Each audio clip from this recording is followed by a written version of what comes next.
Ілияс Жансүгіров – қазақ ақыны, қазақ әдебиетінің классигі. Қазақстан Жазушылар одағының тұңғыш төрағасы.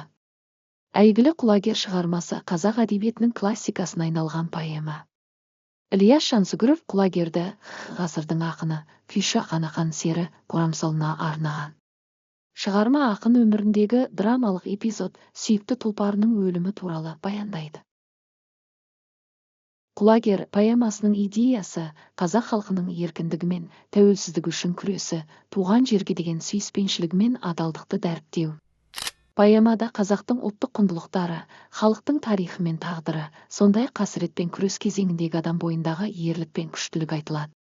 Ең бастысы, поэманың негізгі мотиві адам рухының биік болуы, қиындықтар мен ауыртпалықтарға қарамастан өз жолын табуы мен жеңіске жетуі. Ілияс Жансүгіровтің «Құлагер» поэмасы нақты тарихи оқиғаға негізделген, және Ақан сері мен оның сүйікті тұлпары құлагердің қайғылы тағдырын баяндайды. Шығарманың сюжеттік желісі келесі негізгі бөліктерден тұрады. Поэма Ақан серінің өмірі мен өнеріне шолу жасаудан басталады. Оның ақындығы, серілік дәстүрі, сұлулық пен тазалықты бағалауы сипатталады. Сондай-ақ қазақ халқының өмір салты, кең даладағы бәйге дәстүрі суреттеледі. Ақан сері өзінің сүйікті тұлпары құлагерді атақты Сағынайдың асындағы үлкен бәйгеге апаруға шешім қабылдайды.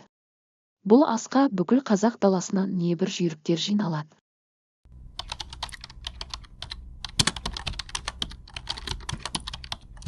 Құлагер бәйгеде алдына жан салмай шауып келеді.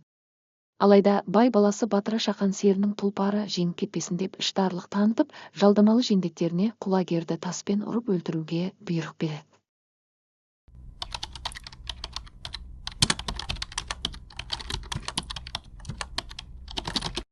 Құлагердің өлімін көрген Ақан қатты қайғырады.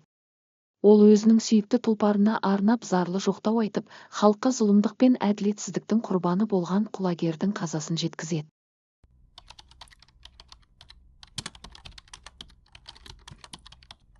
Шығарма Ақан серінің қайғылы тағдырын көрсетумен аяқталады. Оның өнері, әділеттілікке деген ұмтылысы, таза жан дүниесі қатыгездікке тап болғанымен ол ұмытылмайды. Құлагер әділетсіздік құрбаны, ал Ақан сол әділетсіздікке қарсы тұрған ақын. Поэманың басты мәні адам бойындағы қызғаныш пен зұлымдықтың құрбандығы болған таза өнер мен әділеттілікті дәріптеу.